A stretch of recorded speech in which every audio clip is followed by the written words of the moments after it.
Welcome, in front of me is a REALME X50, and today I'll show you how to enable and set up the Do Not Disturb mode.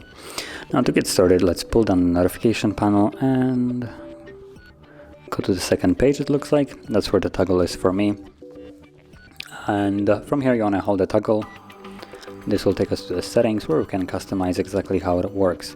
So for now, disregard the enable button at the top. Number one, in this case we have schedule, which will allow us to set a custom schedule. It looks like there is one that comes all preloaded by default, and it's a sleep one, so it's daily from 10 p.m. till 7 a.m. meaning that it will turn on every single day of the week, starting at 10 p.m. and ending at 7 a.m. Now you can create your own, set the days of the week and time at which it starts yourself if you want to. And then apart from that, we have the SLN media when in Do Not Disturb mode. So I believe this also includes like touch sounds and all that, like notification sounds. So you can check that on or off if you want to. Below that we will have exceptions, probably the most important part of this, that gives you the most control over this mode. So we have allow notifications. You can choose which notification types are allowed, sounds and stuff like that. Then below that we have allow messages from, and we have 4 options: from anyone, contacts, shared contacts, which is just a different way of saying favorites, and then deny all, which will deny all.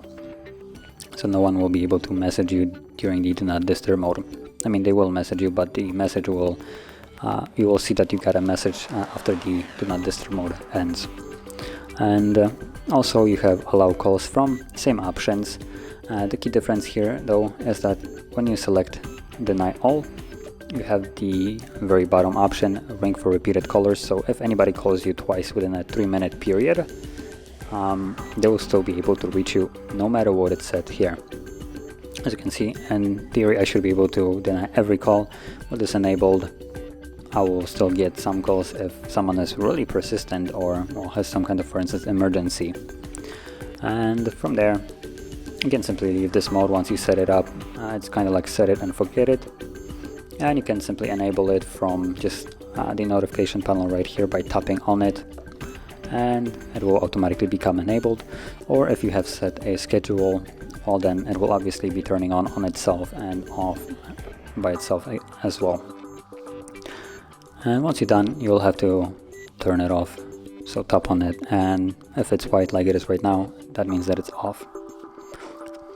So if you found this video helpful, don't forget to hit like, subscribe, and thanks for watching.